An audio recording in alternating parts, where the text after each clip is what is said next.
Hey kids! Well, today I thought we would take a walk in my garden and explore some things in nature. So I'm an avid gardener, which means that I really like gardening a lot and do it a lot. And I like to watch things change. I start with the seeds and I plant them in little seed trays, and then when they've grown to the point that they're ready to go out in the garden, then I put them in the garden. What does that have to do with art? Well, nature inspires me, and I hope nature will inspire you. You can use all kinds of senses when you explore nature, and that's what we're going to do in our art project today. So you can use your sense of sight, of course, and you can see that these are big green leaves on these collard plants. And you can use your sense of taste, and this is nice and clean because it just rained recently, and you could actually taste what you've grown. And so all of these things are so important when you're exploring nature. Of course, you always want to only eat the things that are safe to eat, but the textures and all of the colors are really, really interesting to me, and to get to experience all of that. And I like to take my little sketchbook out to my garden and do some sketching. So let's come and look at some things closely. So, for example, there's this pink flower. It's called ranunculus here. And I want to not only look at the flower, but maybe smell the flower and see if it has a scent. That one's very lightly scented. Notice there's a little buggy on there, some kind of little tiny flying creature. And so let's just do a thumbnail sketch just to document some of the things that we've seen. So I'm looking at the contour or the edge, and there's all of these little overlapping petals. And when we do a thumbnail sketch, that just means a small, quick sketch just to kind of show what we have been exploring. And so I would keep following that pattern around just like I see on the flower.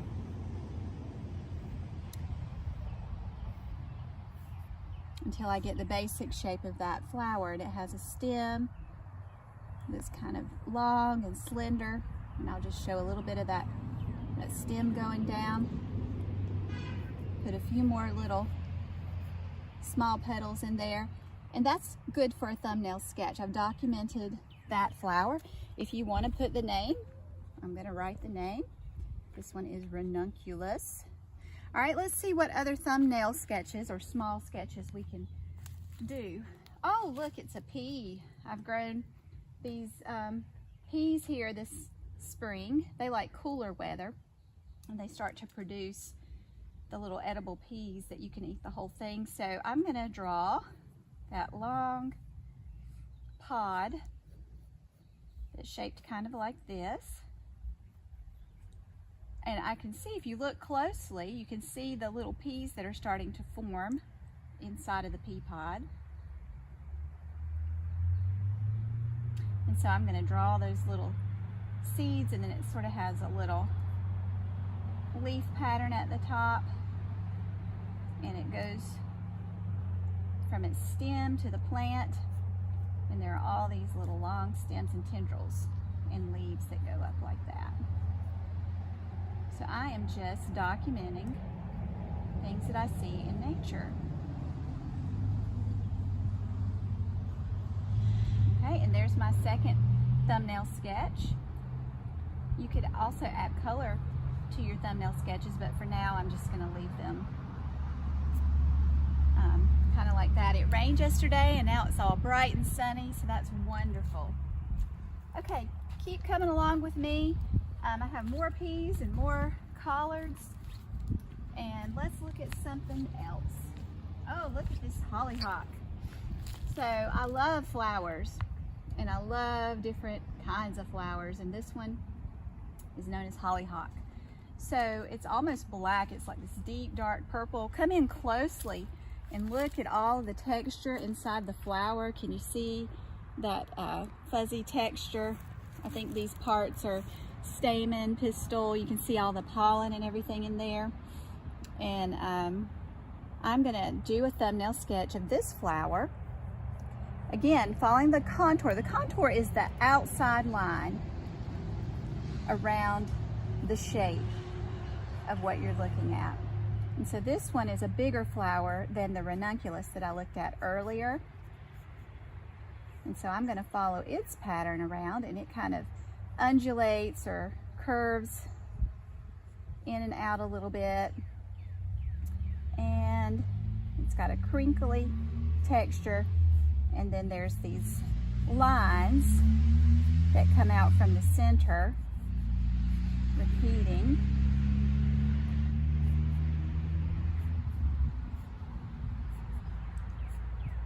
And then, of course, that fuzzy part that we were looking at earlier. And so I'll draw that. And you might think, well, how do you make it look like it's sticking out? Well, you follow the angle, do something called sighting. You can put your pencil or your finger there to see which direction it's going. And then you follow that.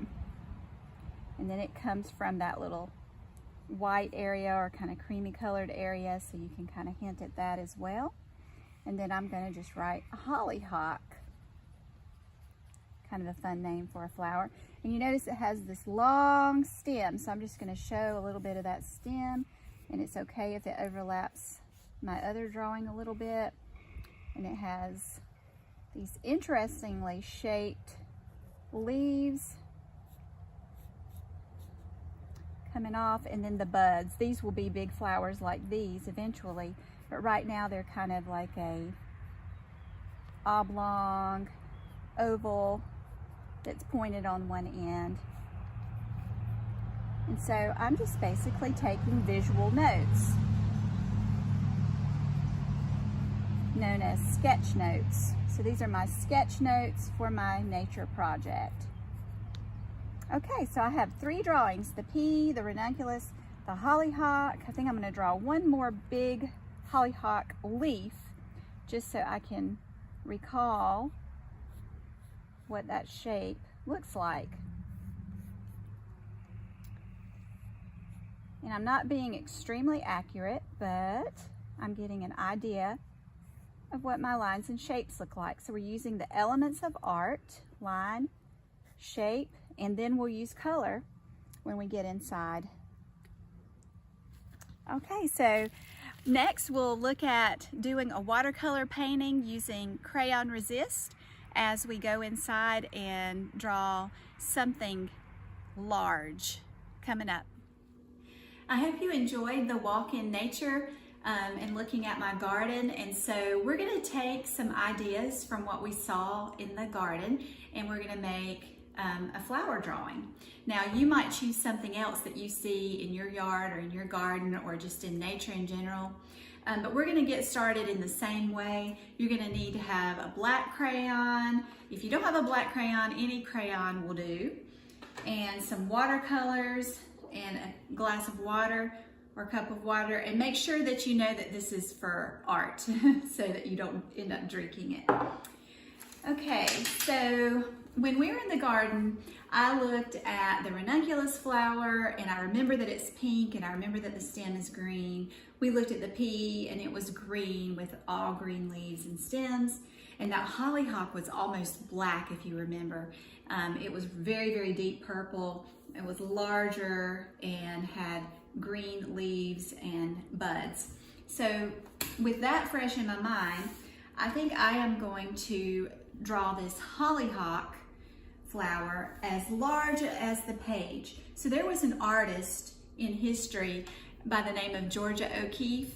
And Georgia O'Keeffe is one of my all-time favorite artists. She drew lots of things from nature. That was her specialty. She drew old bones from animals where she found them walking outside. She also painted flowers that she saw and landscapes that she loved. And she made them larger than life. Sometimes her canvases were as big as she was. They were very large canvases in many cases. But we're going to start on a piece of white paper. So if you will focus on what we're going to do with the crayon. And so I'm going to start drawing this hollyhock flower, and we're going to draw it as large or larger than the paper, letting some of it go off the page. Now remember I said the word contour, so I'm going to follow the contour.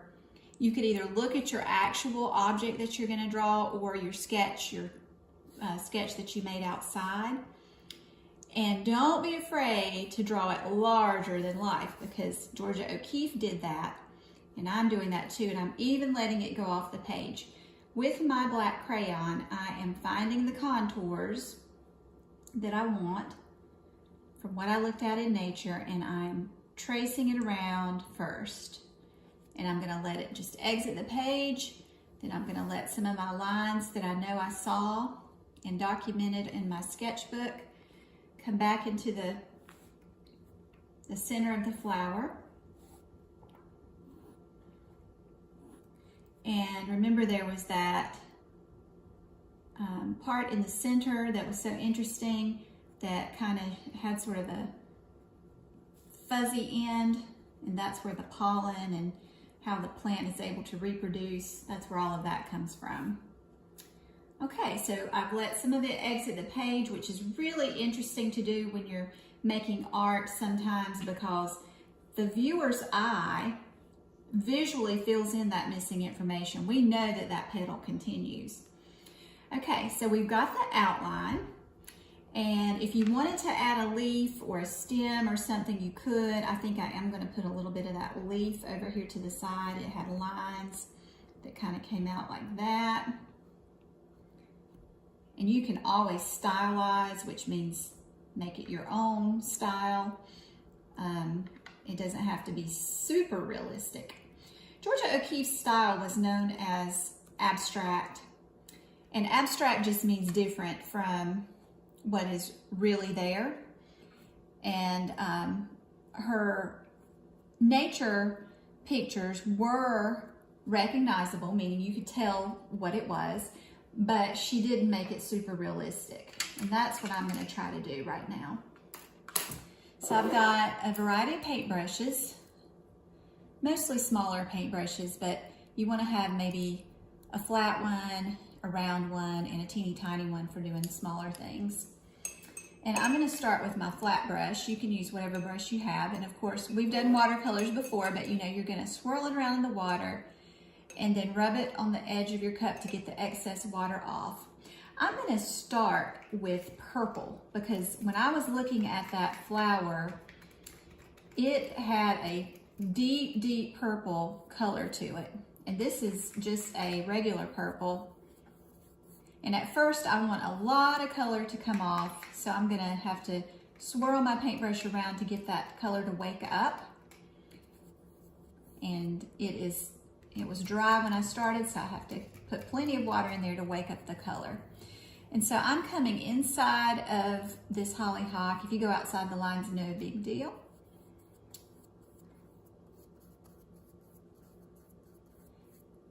And I am going to start with purple, but we are going to end up blending some colors into this purple.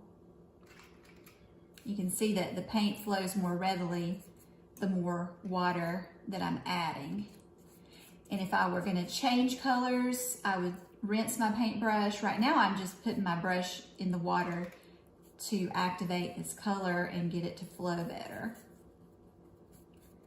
And yes, I can paint right over the black crayon, and the black crayon is still showing up, and it's not moving the black crayon around, because, do you know what crayons are made of? Wax. And wax resists water, meaning the water can't really move the wax.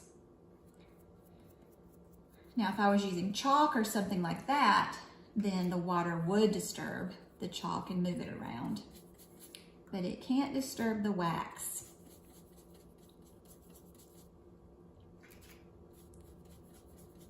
And I just think putting the paint on in this manner is so relaxing, because I'm not having to do real tedious, detailed work at this point.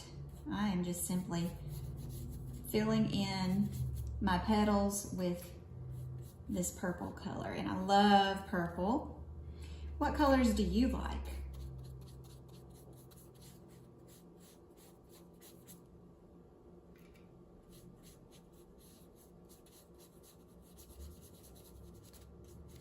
And I think documenting what you have in your garden, or if you don't have a garden, what you have in nature around you is really important, because I feel like we can spend so much time indoors nowadays, but with the weather being so pretty like it is now in the springtime, we really want to get outside and enjoy it. And there's so many benefits to being in nature. It makes your mind feel better, I believe. It makes your body feel more energized. You're getting a little bit of exercise when you're outdoors, and you get to experience the beauty of the creation around us. So for all those reasons, get outside a little bit. Okay, now I'm going to switch to green for this leaf, and the green needs to be activated next. So put plenty of water in your second color if necessary. And that's a beautiful bright green going right over top of the crayon. I don't even have to skip the lines. I can go right over top of it again. And I believe the center of this was kind of a beige or whitish color. I'm going to use yellow because yellow is complementary to purple, meaning it's opposite on the color wheel. So yellow and purple are known as complementary colors. They look really vibrant next to each other. And then I've got that green stem I want to fill in also. I'm just showing just a hint of the stem at the top and the bottom. So it's entering the page and exiting the page. And what do you do if you want your color to be brighter or to get more vibrant? You add more of it. And you can do it for a while until your paper starts to wrinkle, and then when you notice that your paper is wrinkling, you'll want to stop, let it dry, and come back to it when it's a little bit more dry. Okay, so now I have the basic color of the hollyhock, but I want to make it that deep, rich color that I noticed out there. So sometimes it's hard to tell what color you're using. That's a good color, but let's see about this one. And I'm just blending it right over top. Okay, so that's indigo, and this is brown. What do you think looks better blended in there? Maybe both. So in order to achieve that dark hue of that hollyhock, I am blending this darker indigo into the hollyhock, giving it almost the same rich blackish purple hue that I saw when I was out in my garden. Now I don't want to completely lose that purple color. I want it to still be in existence in my painting. So I'm just doing kind of a light covering.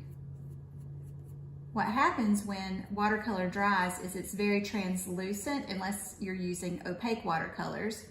And in that case, it's not as translucent. This watercolor, just the regular kind that you usually find in the store, is see-through or translucent. And so I can still see the purple through. And then I'll continue to blend. I'm not getting rid of my previous work, I'm blending it into it. Another name for this is layering. So there's a lot of layers in watercolor painting. That's the beauty of watercolors, is the fact that you can see through each color to the next one. If you've ever used other paints like tempera paints or acrylic paints, they are not as opaque as watercolors. So the beauty of those paints is that if you make a mistake, you can just paint right over it and you never know that the other previous thing was even there. And that can be an advantage to those types of paints. They're more opaque, meaning they are not translucent or see-through.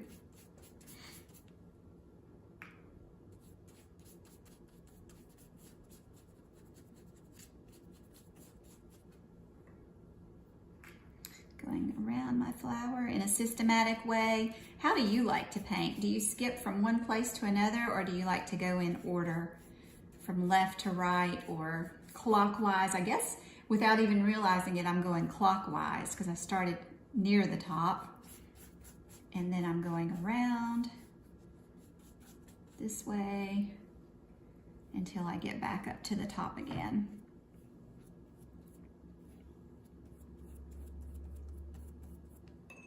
You'll notice how many times I'm dipping my brush into the water, and that is to keep the paint very flowy. And I know some students get a little frustrated with how they can see their streaks of the brush, and so it shouldn't frustrate you very much because that's just the nature of it. But if that does bother you, you can keep spreading it out with your brush.